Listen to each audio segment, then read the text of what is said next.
नमस्कार, आप देख रहे हैं प्रेजेंट टीवी और मैं सुनील नारनोलिया मंथन कोरोना का नया अंक लेकर आपके सामने हाजिर हूं। हम सब जानते हैं कोरोना ने हमारे जीवन को अस्त व्यस्त किया हुआ है, साथ ही साथ उसने हमारी मानसिक शांति को भी चोट पहुंचाई है। हर नजर एक आस के साथ उठ रही है, मानो कह रही हो प्लीज हेल्प मी। और ऐसे में देश का शिक्षक भी सड़क पर उतर आया है। तो सोचिए भारत का भविष्य क्या होगा। शिक्षक सड़क पर है और नेता कुर्सी कुर्सी खेल रहे हैं, तो फिर देश को दिशा देगा कौन? यक्ष प्रश्न ये है, अगर ये हालात लंबे चल गए तो भारत का भविष्य क्या होगा? महज चंद ऐप डिलीट कर देने से देश सुरक्षित नहीं हो सकता। देश तब सुरक्षित होगा जबकि इसके शिक्षक सुरक्षित होंगे, क्योंकि एक शिक्षक समाज का निर्माण करता है। एक शिक्षक 1000 डॉक्टर, इंजीनियर, सैनिक और व्यापारी पैदा कर सकता है, लेकिन 1000 डॉक्टर, इंजीनियर और सैनिक मिलकर भी एक शिक्षक नहीं बना सकते। इन शिक्षकों की, इन युग निर्माताओं की दुविधा आज ये है कि इतना सब कुछ होने के बावजूद भी ना इनकी पेरेंट्स सुन रहे हैं, ना अभिभावक सुन रहे हैं, ना ही सरकार सुनने को तैयार है। तो इसी चीज को लेके आज का मंथन कोरोना का अंक हम लोगों ने बनाया। मुद्दा रहेगा नो स्कूल नो फीस। ये कहाँ तक जायज है, कहाँ तक गलत है? इसी चर्चा को लेके हम लोग आगे बढ़ेंगे। चर्चा में हम लोग आगे बढ़ें उससे पहले मैं स्वागत करवाऊंगा और रूबरू करवाना चाहूंगा हमारे जो वक्ता हैं, जो इस कार्यक्रम में हमारे साथ जुड़े हुए हैं। मैं आदरणीय अशोक वैद्य जी का स्वागत करता हूं। अशोक वैद्य जी नमस्कार। एमपीएस जवाहर नगर के प्रिंसिपल तो हैं ही हैं, साथ ही साथ में सिटी कोऑर्डिनेटर हैं सीबीएसई के जयपुर और टोंक जिले से। हमारे साथ में एडवोकेट शैलेश नाथ सिंह जी जुड़े हुए हैं। शैलेश नाथ सिंह जी स्कूलों के लिए काम कर रहे हैं 2002 से। मैं आप लोगों का स्वागत करता हूँ। अशोक वैद्य जी, आजकल एक मुद्दा जो सबसे ज्यादा गरमाया हुआ है वो ये गरमाया हुआ है कि टीचर्स अपनी मनमानी कर रहे हैं, सरकार के विरोध में जाके अपनी बात कर रहे हैं। तो मेरा आपसे गुजारिश है कि पहले तो हम सिर्फ इसी बात को ही क्लियर करें कि क्या शिक्षक सरकार के विरोध में जाके काम कर रहे हैं। तो आप मुझे ये बताने का कष्ट करें कि क्या एनसीईआरटी ने कोई करिकुलम जारी किया है या फिर सिर्फ जैसा कि सुनने में आ रहा है कि स्कूल सिर्फ अपने नोट छापने के लिए ऑनलाइन पढ़ाई पे जबरदस्ती करवा रहे हैं? इसके बारे में आपका क्या कहना है? देखिए सुनील जी, जहां तक शिक्षक की बात है या टीचर्स की बात है, अचानक कोविड-19 आया जिसके लिए कोई भी तैयार नहीं था। ना आप तैयार थे, ना हम तैयार थे। फिर भी 10 दिन के अंदर टीचर्स ने 2 चीज की इसमें। एक तो उसने टेक्नोलॉजी सीखी जहां पे डिजिटल हुआ वो। उसके बाद उसने ऑनलाइन क्लासेस देना शुरू किया। मैं आपको बता दूं, ये बहुत बड़ा भ्रम है कि हमारे पास कोई करिकुलम नहीं है। सीबीएसई ने और एनसीईआरटी ने एक करिकुलम निकाला हमारे लिए, एलिमेंट्री स्टूडेंट्स के लिए निकाला, एक प्राइमरी के लिए निकाला और एक सेकेंडरी के लिए निकाला। ये 4 करिकुलम एनसीईआरटी निकाल चुका है ऑनलाइन स्टडीज के लिए। और इसके साथ साथ मैं आपको बताऊं, सिर्फ करिकुलम नहीं निकाला, सेंट्रल ने और स्टेट गवर्नमेंट ने एक गाइडलाइंस जारी की है कि ऑनलाइन क्लासेस कैसी हो। अगर कुछ जारी ही नहीं था, अगर सिलेबस ही नहीं था, तो ऑनलाइन क्लासेस का गाइडलाइंस जारी करने की क्या जरूरत थी? हमारे पास ऑनलाइन क्लासेस की गाइडलाइंस गवर्नमेंट की भी है, हमारे पास ऑनलाइन क्लासेस की गाइडलाइन राजस्थान गवर्नमेंट की भी है और एनसीईआरटी का करिकुलम भी है। देखिए 9 to 12 तो एनसीईआरटी करिकुलम ऑलरेडी था। उन्होंने प्री प्राइमरी का करिकुलम भी हमको निकाल कर दे दिया है और टीचर्स अपनी मनमानी नहीं कर रहे हैं। उसी करिकुलम के अकॉर्डिंग पढ़ा रहे हैं बच्चों को, उसी करिकुलम के अकॉर्डिंग उनको एक्टिविटीज करा रहे हैं और उसी करिकुलम के अकॉर्डिंग उनको सिलेबस खत्म करा रहे हैं। सीबीएसई ने भी माना है, इसीलिए सीबीएसई ने कुछ क्लासेस में 9, 10, 11, 12 में कुछ 30% सिलेबस भी अपना कम किया है।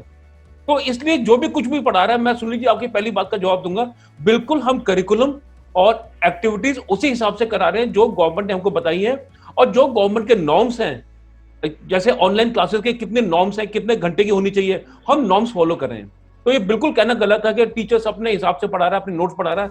ऐसे कोई टीचर नहीं कर रहा, बिल्कुल करिकुलम से पढ़ाया जा रहा है। यानी आप ये कहना चाह रहे हैं कि यहाँ पर नोट छापे जैसा जो आरोप लगाया जा रहा है, जो स्कूलों की जो कहीं गरिमा को भंग करने की कोशिश की जा रही है, वो सिर्फ राजनीतिक प्रोपेगेंडा हो सकता है, उसके अंदर फैक्ट कुछ भी नहीं है। शिक्षक अपनी जगह पूरी मेहनत कर रहे हैं और उसकी जैसे उन गाइडलाइंस मिली उसी के लिहाज से आगे काम कर रहे हैं। बस भ्रांतियां यहाँ पर ये है कि वो कम्युनिकेट आगे तक हो नहीं पा रही हैं। शैलेश जी, मैं अगला सवाल है कि आपकी तरफ आना चाहूंगा। संविधान में शिक्षा को मूल अधिकारों की श्रेणी में रखा गया है और अगर मैं राइट टू एजुकेशन की अगर बात करें तो उसके तहत तो बिल्कुल क्लियर कर दिया गया था कि किसी भी परिस्थिति में किसी को भी शिक्षा से वंचित नहीं किया जाना चाहिए। इसके अनुसार अगर हम, जैसा आप जानते हैं, 6 से 14 साल तक के प्रत्येक बच्चे को निःशुल्क प्रारंभिक शिक्षा प्रदान करने और उनसे जो भी एडमिशन की बात करें, उनके अटेंडेंस की बात करें, उनके एलिमेंट्री एजुकेशन की बात करें, तो उनको कंप्लीट करने की, उनको फुलफिल करने की पूरी जिम्मेदारी गवर्नमेंट की थी। यहाँ मैं एक बार निःशुल्क की जो मैंने कहा उसको मैं दोबारा अंडरलाइन करके दोबारा बताना चाहूंगा, जिससे हमारे दर्शक समझ पाएंगे। यहाँ निःशुल्क से अर्थ ये हुआ कि अगर बच्चों का किसी तरह से फीस वो नहीं दे पा रहे हैं, अगर उसकी अदायगी नहीं कर पा रहे हैं, तो ये सरकारी जिम्मेदारी बनती है कि वो उस चीज को निभाए, उनकी फीस वगैरह या और चीजें उनको करवा के उनकी स्टडीज को जारी रखे। माननीय मोदी जी ने, नरेंद्र मोदी जी ने 20 लाख करोड़ का राहत पैकेज की घोषणा की। सवाल मेरा आपसे ये है, क्या इस 20 लाख करोड़ के पैकेज के अंदर शिक्षकों के लिए कुछ भी नहीं था? अगर था तो फिर सरकार ने इस तरह से मुंह क्यों फेर लिया? मैं आपके लिए 2 चीज बताना चाहूंगा। सबसे पहले जो आपका शीर्षक है नो स्कूल नो फीस, मैं वहां से शुरू करना चाहूंगा। नो स्कूल आप कैसे कह सकते हैं? स्कूल पहले दिन से खुले हुए हैं, उसमें बच्चे नहीं जा रहे पढ़ने के लिए, स्कूल का सेशन चल रहा है, बच्चे के जो आपके पूरे साल का होता है कोर्स 12 मंथ्स का, वो चल रहा है। अभी आप अगर इमेजिन करें कि मार्च में या जनवरी में स्कूल खुलते हैं तो क्या बच्चा अगले साल प्रमोट नहीं होगा? होगा। फिर आती है नो फीस की चीज। नो फीस जो है, जो इशू बहुत बड़ा बनाया जा रहा है फीस को, वो फीस कोई इशू नहीं है। आपने उसको मंथली, स्कूलों ने क्या कर रखा है, फीस होती है एनुअल और उन्होंने उसको मंथली रूप में डिवाइड करके रखा हुआ है। जहां तक आप शिक्षा के अधिकार की तरफ जाते हैं, निःशुल्क और अनिवार्य शिक्षा की तरफ जाते हैं, तो सरकार ने संविधान में इस 21A में, आर्टिकल 21A में ये मौलिक अधिकार बच्चे को दिया हुआ है कि कोई भी बच्चा बिना शिक्षा के वंचित नहीं रहना चाहिए। अगर माँ बाप, अगर उसके माता पिता अपने बच्चे की एडमिशन कराने में सक्षम नहीं है, स्कूल को शिक्षा दिलाने में सक्षम नहीं है, और सरकार के द्वारा, वहाँ के स्थानीय सरकार जो राज्य सरकारें होती हैं उसके द्वारा नियमों के अनुसार उनको नियम बनाने के छूट है, वो उन बच्चों को सरकार की जिम्मेवारी होगी कि वो पढ़ाएं। और जहां तक बात है मोदी जी के 20 लाख के पैकेज में, अभी हमारे माननीय उच्च न्यायालय में जयपुर में हमने एक याचिका भी दायर की है और उसमें हमारा ये कहना है कि क्योंकि इस बार कुछ ऐसा हुआ है, ऐसी महामारी फैली है जो कभी भी नहीं देखी गई, काफी दिनों तक नहीं देखी गई। पहले कुछ दिन, कई दशकों पहले आई थी ऐसी महामारी, और वो महामारी कभी भी देखी नहीं गई आज तक। ऐसी महामारी की स्थिति में करीब आप ये देखें कि 35,602 स्कूल हैं राजस्थान में।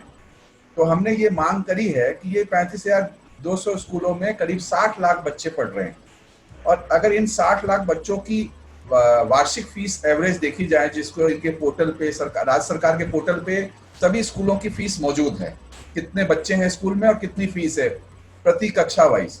अब स्थिति ये हो गई है थोड़ी सी कि अभी अभिभावक इस साल, इस शैक्षिक सत्र में अभिभावक फीस देने के स्थिति में नहीं है, और इसको सरकार ने भी मान रखा है, सरकार ने भी आगे बढ़ाया इस बात को।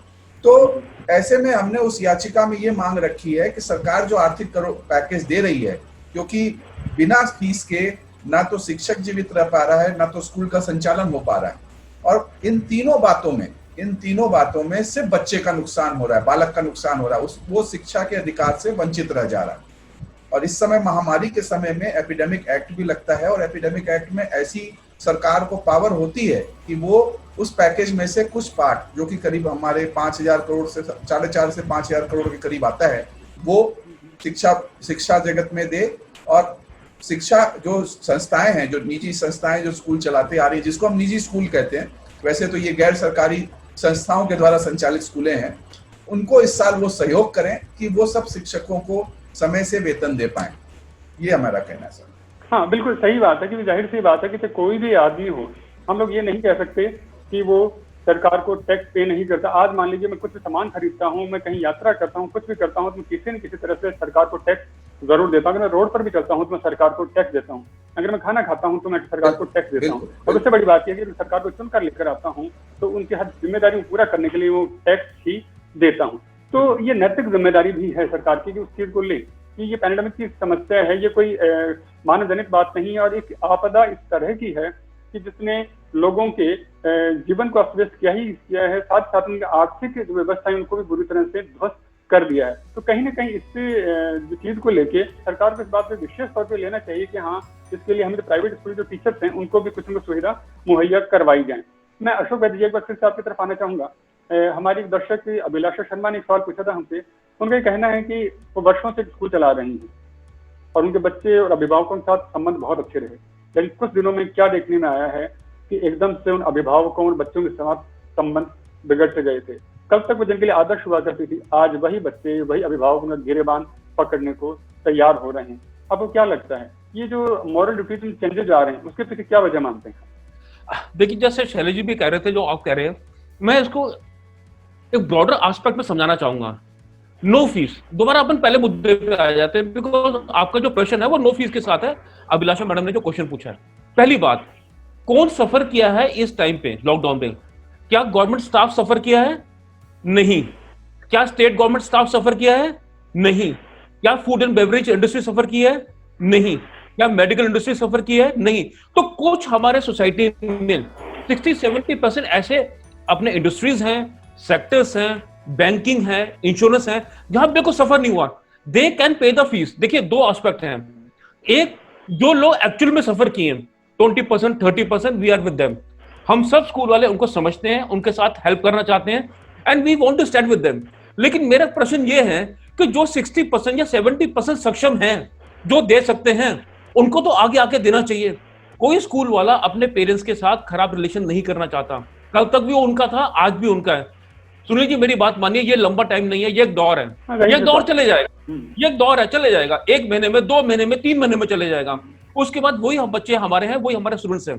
बिल्कुल, सोचने वाली बात यही तो है। सुनील जी, जो मैं कर रहा हूँ, मिसअंडरस्टैंडिंग हुई है। कुछ स्कूलों के सामने, मैं नाम नहीं लूंगा, कुछ स्कूलों के सामने धरने हुए, किसी के सामने 50 लोग गए, किसी के सामने 100 लोग गए। सुनील जी, ईमानदारी की बात है, उनमें से आधे लोग वो हैं जिनके बच्चे पढ़ते ही नहीं है, जिनको लेना देना ही नहीं पढ़ाई से। किसी को अपने पार्षद का इलेक्शन लड़ना है या किसी को और अपना कोई टिकट लेना है। तो जब आप इन्वॉल्व ही नहीं है, हर स्कूल वाला, मैं स्कूल वालों की तरफ से बोल सकता हूं, आज हमारे स्कूल में कोई अगर पेरेंट आता है तो we are willing to help. हर स्कूल वाला हेल्प करेगा, और क्यों नहीं करेगा? लेकिन जो 60% शैलेज, जो 60% दे सकते हैं, कम से कम वो तो आ गया है। ये सारा इशू क्यों हो रहा है? वो एक आदमी कह रहा है ओके मैं नहीं दे रहा, दूसरा कहता है ओके आप नहीं दे रहे तो मैं क्यों दूं, क्योंकि अगर वो नहीं दे रहा तो मैं नहीं दूंगा। और मान के चलिए, आज भी हर प्राइवेट स्कूल में 25% बच्चे 1st to 8 आरटीआई के बच्चे हैं एज पर नॉर्म्स। तो 25% से तो हम फीस मांग ही नहीं रहे, बल्कि उन 25% बच्चों को तो सुन लीजिए, we give them free books, उनको तो फ्री किताबें भी देते हैं। ये बिल्कुल रेखांकित करने वाली बात है कि हम 25% से तो फीस ली ही नहीं जा रही है, ले नहीं रही, 75% की आ रही है। और गवर्नमेंट वो भी हमको रिइंबर्स नहीं कर रही। हमने उनको ये बोला कम से कम वो 25% तो रिइंबर्स कर दीजिए टाइम पे। वो 25% भी अभी हमको रिइंबर्स नहीं हो रहा। हम वो 75% में से बात कर रहे हैं। वो 75% में से अगर 50% सक्षम है, दे कैन गिव, तो देना चाहिए। गवर्नमेंट ने वन साइडेड नोटिस निकाला सब 9 अप्रैल के आसपास, इफ आई एम करेक्ट, 9 अप्रैल के आसपास, कि आप 3 महीने तक बच्चों को निकालेंगे नहीं, आप बच्चों को फोर्स नहीं करेंगे और आप ऑनलाइन क्लासेस लेंगे। उन्होंने शेड्यूल निकाला 3 महीने तक। सर, मैं दावे के साथ कह सकता हूं, किसी सीबीएसई स्कूल ने, और बड़े स्कूलों, छोटे स्कूलों, आप राजस्थान बोर्ड के स्कूल भी ले लीजिए, किसी ने प्रेशराइज नहीं किया। बस ये बोला जो सक्षम है दे दीजिए। हमको बड़ी उम्मीद थी कि 9 जुलाई को हमको एक परमिशन मिल जाएगी, हम बच्चों से डिमांड कर सकेंगे, पेरेंट्स से रिक्वेस्ट कर सकेंगे।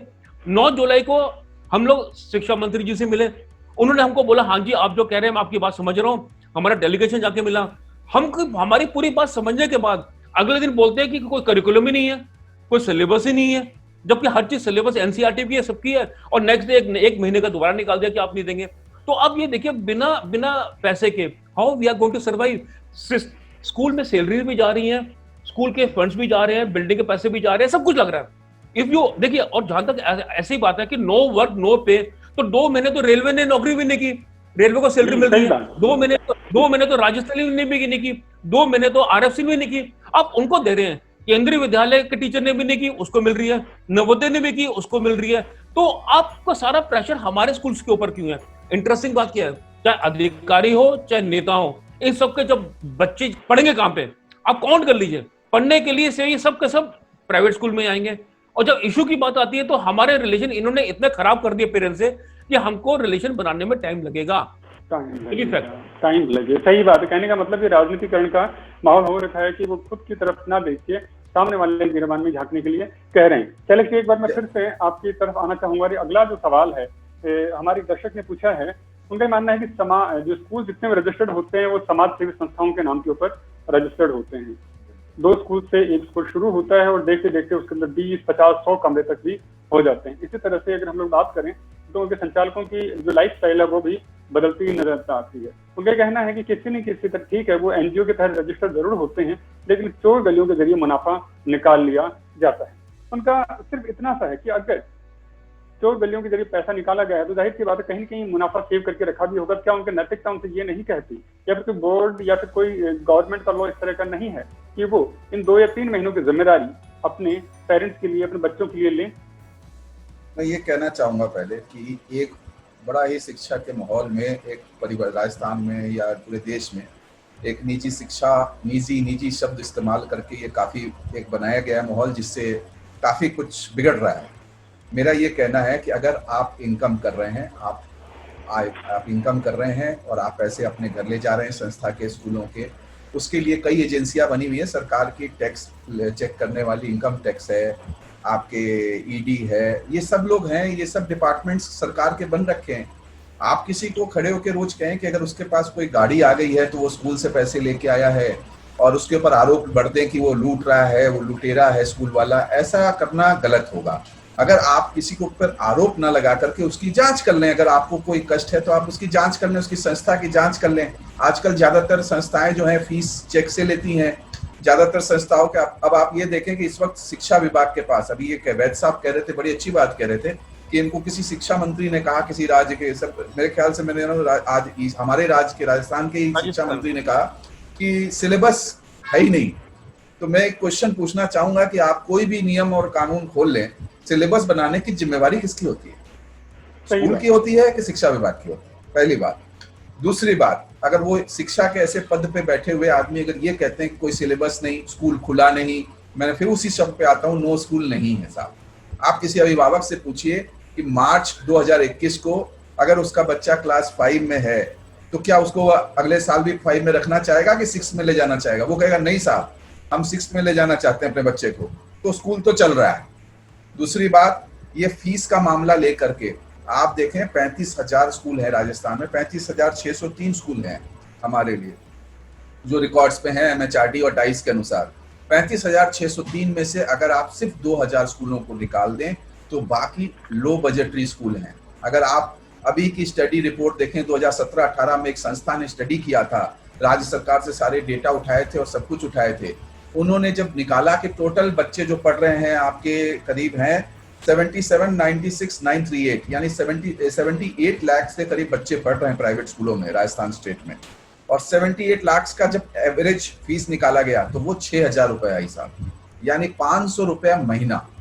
अगर 6,000 वार्षिक फीस है, जिसमें इसको मैं बार बार स्ट्रेस करता हूँ कि फीस हमेशा वार्षिक होती है, महीनों की फीस नहीं होती। महीनों की फीस स्कूल वाला अभिभावकों की सुविधा के लिए करता है, तो 3 महीने की फीस माफ कर देना, 2 महीने की फीस माफ कर देना, ये कोई बात नहीं होती। आपको एक वार्षिक फीस देनी है, उसको चाहे आप 2 महीने बाद दें या 3 महीने बाद दें। और ज्यादातर स्कूलों में 90% स्कूलों में वार्षिक फीस जो है वो वर्ष के एंड में ही आती है साहब।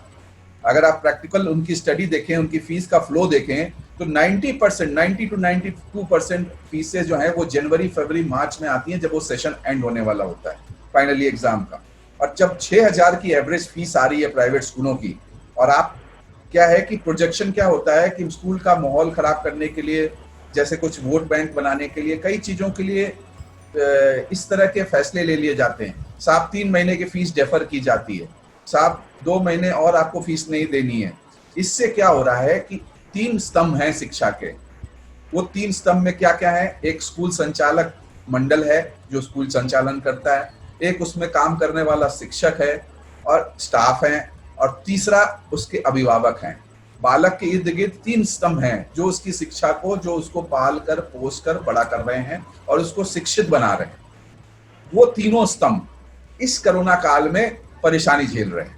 आप देखें स्कूल वाले के पास फीस नहीं आ रही, शिक्षकों के पास तनख्वाह नहीं आ रही, स्टाफ के पास तनख्वाह नहीं आ रही है। कुछ अखबारों की कटिंगें भी लगाई अभी, जो हमने अभी PIL फाइल किया, जिसमें हमने सरकार से मतलब शिक्षा के अधिकार की प्रोटेक्शन के लिए बच्चों की फीस देने को कहा है। उसमें हमने कुछ कागज भी लगाए हैं जिसमें हमने ये बताया है कि आज जो स्किल्ड शिक्षक था, जो अच्छा पढ़ाने वाला शिक्षक था, वो आज सब्जी और टमाटर और दुकानें अलग अलग लगा रहा है, यानी वो अपने प्रोफेशन को, नोबल प्रोफेशन को छोड़ रहा है।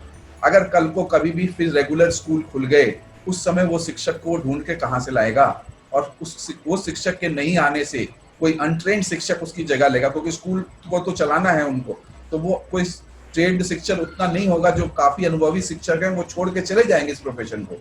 सबसे बड़ी समस्या ये है कि इस प्रोफेशन को छोड़ के चले जाएंगे। समस्या कोरोना नहीं है, समस्या ये है कि ये शिक्षा के जो 3 स्तंभ हैं उनको डिस्टर्ब किया जा रहा है, और उससे पूरा माहौल शिक्षा का बदल चुका है।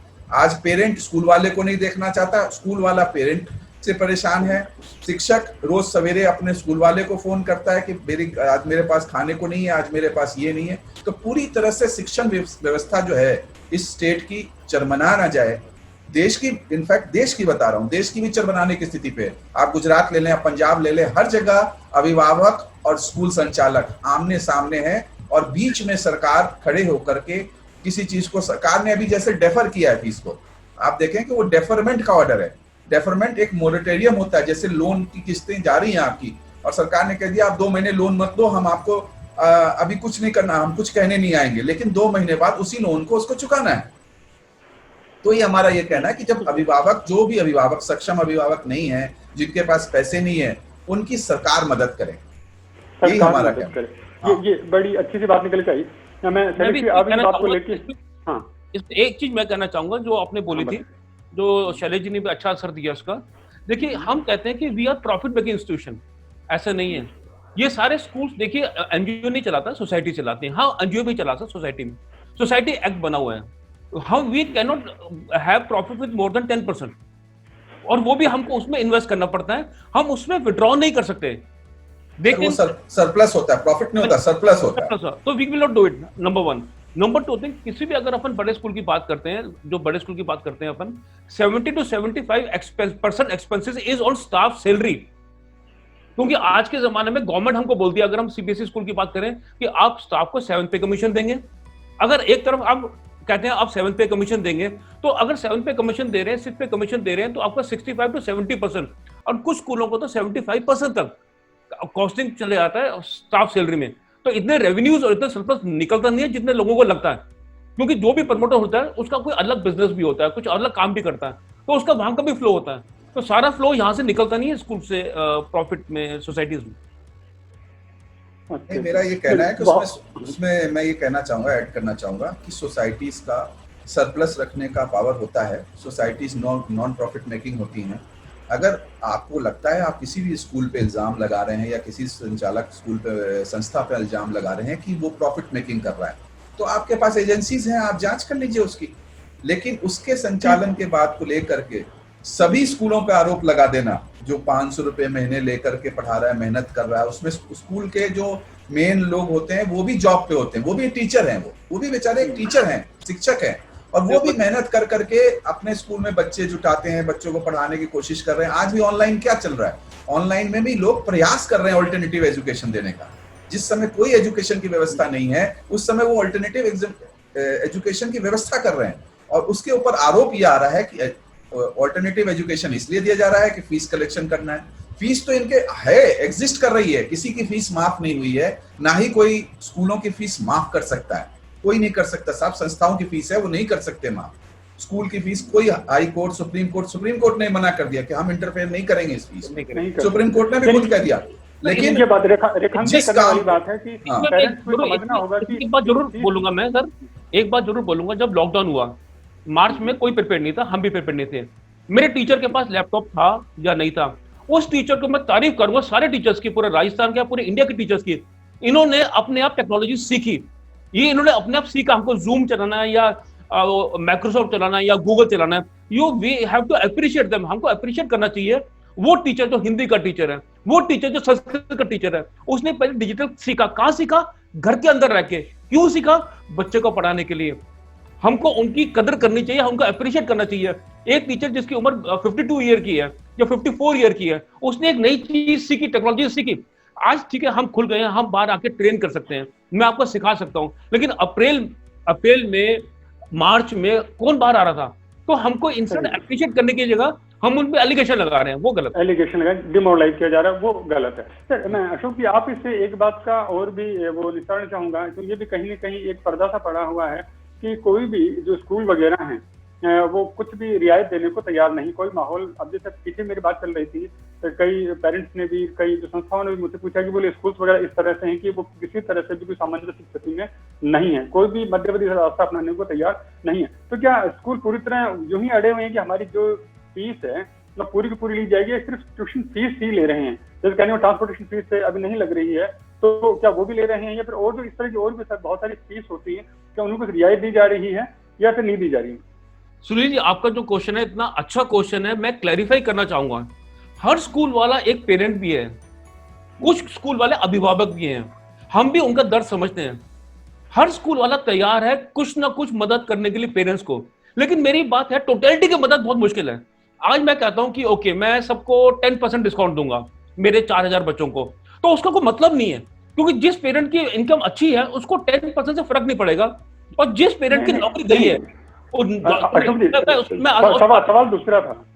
सवाल ये था कि मान लीजिए कि फीस देने को पेरेंट तैयार हो रहा है, तो उसका ये कहना है कि ठीक है अगर आप मेरे बच्चों को पढ़ा रहे हैं तो मैं ट्यूशन फीस देने को तैयार हूँ, तो मेरा बच्चा आपके स्कूल में नहीं जा रहा है, आपके अकोमोडेशन को यूज नहीं कर रहा है, तो उससे संबंधित फीस से मुझे रियायतें दी जाए। कहने का मतलब वो ट्रांसपोर्ट यूज नहीं कर रहा था, आप मुझसे ना लें, या फिर और अकोमोडेशन की या फिर कोई करिकुलर एक्टिविटी की फीस है वो मुझसे ना लें, उसके बारे में क्या कहना है आपका? देखिए बिल्कुल ठीक कह रहे हैं। जहां तक पेरेंट्स की बात है, पेरेंट्स अगर स्कूल में आएंगे, ये ग्रुपबाजी छोड़ के हर स्कूल वाला इस बात को मानेगा कि बच्चे ने अगर ट्रांसपोर्टेशन नहीं लिया तो उसको ट्रांसपोर्ट फीस नहीं देनी चाहिए। मैं भी आपके साथ खड़ा हूं उस बात में।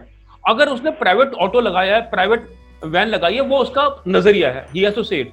स्कूल वाले इसके लिए फोर्स नहीं करेंगे। कम से कम स्कूल वालों के लिए इस टाइम पे, जब तक लॉकडाउन है, कम से कम आके अपने ट्यूशन फीस तो पे करिए। ट्यूशन तो अपन ले ही रहे हैं, ठीक है, जहां तक वो तो पे करिए। और किसी भी स्कूल में major chunk is only tuition fees.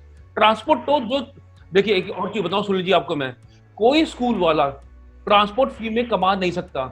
Actual में ट्रांसपोर्ट फीस में से पैसे घर से ही लगते हैं। आप कभी भी देख लीजिए, आपकी मेंटेनेंस देख लीजिए, आपकी कैपिटल कॉस्ट देख लीजिए, आपका साथ ड्राइवर भी होगा, आपका कंडक्टर भी होगा, आपको उसको जीपीएस भी लगाना है, आपको मोबाइल भी रखना है। ट्रांसपोर्टेशन तो एक फैसिलिटी है जो स्कूल वालों ने प्रोवाइड किया ताकि बच्चा आराम से आ जाए, आराम से चले जाए। आज अगर ऑप्शन मिल जाए, काफी स्कूल वाले ऐसे हैं जिन्होंने ट्रांसपोर्टेशन छोड़ भी दिया है, और हम उसका जीता जागता एग्जांपल हैं। हमने सारी ट्रांसपोर्टेशन बस खत्म कर दी अपनी, क्योंकि इसमें कोई रेवेन्यू नहीं है, ये तो एक सुविधा है। तो हाँ, जहां तक पेरेंट्स की बात है, अगर वो आके बात करेंगे, जो फीस में उनको लगता है कि यूज नहीं हुई, वो स्कूल वाले जरूर मानेंगे, और मानने को तैयार है। सुनील जी मैं बताऊं, ये बात करने के लिए आ ही नहीं रहे, दे आर नॉट कमिंग, वो ग्रुप में आ रहे हैं, ग्रुप में कोई बात नहीं करेगा। बड़ी अच्छी बात कही अशोक वैद्य जी, आपकी इस बात को बिल्कुल रेखांकित किया जाना चाहिए। कहने का मतलब ये कि पेरेंट्स अगर बिल्कुल सौहार्दपूर्ण माहौल में आते हैं, अगर वो चीज में सामंजस्यपूर्ण तरीके से बातचीत करते हैं, तो स्कूल पूरी तरह से तैयार हैं और उनकी समस्याओं को समझेगा भी, और निस्तारण करने के लिए साथ भी देगा, आगे बढ़कर भी आएगा। समय की सीमा मुझसे कह रही हैं कि मुझे इसको थोड़ा विराम देना पड़ेगा, लेकिन एक आखिरी सवाल जो मेरे जहन में कौंध रहा है कई देर से, मैं शैलेश से लेना चाहूंगा। शैलेश जी, हम लोग देखते हैं कि सरकारी स्कूल और गैर सरकारी स्कूल दो तरह के धड़े बने हुए हैं। सरकारी स्कूलों के ऊपर सरकार की कृपा है तो उनको सैलरी कहें या और जो चीजें कहें वो मिल रही हैं, और जो गैर सरकारी संस्थाएं कहें, जिनको प्राइवेट हम स्कूल्स बोलते हैं, उनको एक तरफ छोड़ दिया गया है कि वो अपने आपका खुद ब खुद जिम्मेदारियां लें। मेरा सिर्फ इतना सा जानना है कि जब हमने राइट टू एजुकेशन दिया, शिक्षा का मौलिक अधिकार सबको मिला है, तो क्या जो प्राइवेट इंस्टीट्यूशन जो होते हैं उनके ऊपर सरकार का कोई नियंत्रण नहीं होता, सरकारी कोई जिम्मेदारी नहीं होती उनके प्रति? क्या वो टैक्स पे नहीं करते, फिर और जो चीजों के अंदर वो नहीं आते? देखिए ऐसा है कि शिक्षा के अधिकार जो बना, जो सरकारी स्कूलों की परिस्थितियां थी, ये जन्म कब हुआ स्कूलों का? ये जो संस्थाओं को कब बुलाया गया स्कूल चलाने के लिए? संस्थाओं को स्कूल चलाने के लिए तब बुलाया गया जब सरकारी सिस्टम इतना बड़ा नहीं था, कि आज भी नहीं है, कि वो इस बच्चों को क्वालिटी एजुकेशन दे पाए। एजुकेशन देना और क्वालिटी एजुकेशन देना दोनों अलग अलग तथ्य हैं। क्वालिटी एजुकेशन के लिए निजी स्कूलों को, निजी लोगों को, ये जो गैर संस्थानिक स्कूल हैं, ये गैर सरकारी स्कूल हैं, उनको ये मौका दिया गया कि वो आके स्कूलों को संचालित करें, और संस्थाएं बनाएं और संचालित करें। उन्होंने अच्छा काम किया, पिछले 40-50 सालों में बड़ा बेहतरीन काम किया। जब शिक्षा का अधिकार का कानून आया, आप देखें, उन्होंने उसी समय इन गैर सरकारी स्कूलों को सरकार ने तवज्जो दी सरकारी स्कूल के अनुसार। तभी उन्होंने कहा कि ये 25% जो गरीब बच्चे हैं वो सीट आप हमें दोगे। सरकार ने मांग रखी है उनसे। गैर सरकारी स्कूलों के लिए सरकार ने अपने लिए, अपने बच्चों, राज्य के बच्चों के लिए, गरीब बच्चों के लिए सीटें मांगी। क्यों मांगी? क्योंकि उनमें वो बच्चे पढ़ना चाहते थे। क्यों पढ़ना चाहते थे? क्योंकि शिक्षा का जो गुणवत्ता थी वो बहुत अच्छी थी और वो गरीब बच्चे उससे वंचित रह रहे थे। वो सरकारी स्कूल में भी जा सकते थे, लेकिन उन्होंने मना किया, नहीं साहब, हम पढ़ेंगे, हम अपने घर के पास के प्राइवेट स्कूल में पढ़ेंगे। क्यों पढ़ेंगे? क्योंकि प्राइवेट स्कूल वाला दिन रात मेहनत करता है, उसमें कम खर्चे में, जितनी सरकारी टीचर की खर्चा आते हैं, सरकार का जो एलिमेंट्री एजुकेशन में खर्च है उससे हम 1/3 पे भी नहीं है शिक्षा हमारे जो खर्च है। हमारे सरकारी एजुकेशन का खर्च खुद सरकार बता रही है कि इस वक्त 10,500 रुपए पर बच्चे आ रही है पर साल, और हमारे यहाँ एवरेज फीस आ रही है 6,000 रुपया। कौन लूट रहा है? सरकार लूट रही है कि हम लूट रहे हैं? हम मतलब स्कूल वाले। मैं इस समय स्कूल वालों का पक्ष रख रहा हूँ, इसलिए बता रहा हूँ कि अगर उन्होंने 10,000 रुपए का अगर फीस खर्चा बता रही है सरकार, और प्राइवेट स्कूलों की एवरेज फीस पर चाइल्ड राजस्थान में 6,000 रुपए आ रही है, तो और उसके बाद सरकार उनसे 25% सीट लेती है साहब, मांगती है कि आप हमारे गरीब बच्चों के लिए 25% सीट दो, उसके एवज में हम आपको भुगतान करेंगे, और वो भी भुगतान समय पे नहीं कर रही है। अभी भी किस्त बाकी है। कई स्कूलों के फोन आते हैं हमारे पास, साहब 30 जून लास्ट डेट थी पैसे मिलने की, पिछले साल की साहब, पिछले साल की, इस साल की नहीं, पिछले साल की। जब सरकारी फीस नहीं दे रही है तो अभिभावक फीस कहाँ से देंगे साहब? सरकारी जब फीस अदा नहीं करना चाहती, जिन बच्चों को स्कूलों ने मुफ्त में पढ़ाया, अपनी जिम्मेदारी निभाई, जिसको आप लुटेरा और डाकू और वो संस्थाओं को जो कहा जाता है समाज में आजकल, जो कहा जा रहा है शिक्षक को, मैं उसकी परिभाषित कर रहा हूँ उस चीज को, कि वो लोग जिन्होंने अपनी मेहनत से अपने पास से किताबें दे करके पिछले साल बच्चों को शिक्षा दे चुके हैं, उनकी पढ़ाई पिछले सेशन की कंप्लीट करा चुके हैं, उनकी फीस सरकार नहीं दे रही है। तो अभिभावक से आप क्या करते हैं? अभिभावक स्कूलों के पास जाएं। अभिभावक और स्कूलों का रिश्ता इतना अच्छा था जो अब बिगड़ गया है। कोई अभिभावक स्कूल वाले से बात नहीं करना चाहता, वो उसके खिलाफ शिकायत करना चाहता है। तो जब आप, स्कूल वाला नहीं है, वो आपका शिक्षक है, जब आप अपने ही शिक्षक को के बारे में शिकायत करेंगे तो आप अपने बच्चों को क्या शिक्षा देंगे? कि आप लड़ो? ये बहुत क्या शिक्षा देंगे? आज आपका टीचर सब्जी की दुकान पे खड़ा होकर सब्जी बेच रहा है, तो वो बच्चा जब अपने मास्टर साहब को सब्जी की दुकान पे खड़ा देखता है तो उस मास्टर साहब की तो आप रहने दें, लेकिन उस बच्चे के मानसिकता पर क्या असर पड़ रहा है और वो शिक्षा को किस तरफ ले जा रहा है, ये देखने लायक बातें हैं, ये सोचने वाली बात है। ठीक है सर? बिल्कुल शैलेश नाथ जी, आपने वाकई बहुत अच्छी बात कही, और मैं इसी आप ही की बात को हाईलाइट भी करना चाहूंगा। और जैसे कि अभी अशोक जी ने भी बड़ी अच्छी सी बातें कही कि स्कूल हर तरह से कॉपरेशन करने को तैयार है, बशर्ते कि पेरेंट्स उसी मुद्रा में आए, उसी विश्वास और उसी भाव के साथ में आए। राजनीतिकरण वो एक शिक्षक से मिलना चाहते हैं, वो इस भाव से आए, वो शिक्षक से मिलना चाहते हैं, वो अपनी सर्विसेज लेके आए और एक सोल्यूशन के लिए आए, तो we are ready for solution. बिल्कुल सही बात है, क्योंकि हम लोग को संस्कृति में जहाँ पे गुरुर ब्रह्मा गुरुर विष्णु कहा जाता था, जिसे हम लोग ब्रह्मा विष्णु महेश की उपाधि देते थे, और आज हम उसी ब्रह्मा विष्णु महेश का गिरवा पकड़ने को तैयार हैं, और वो भी मात्र 4-6 महीनों की फीस के लिए।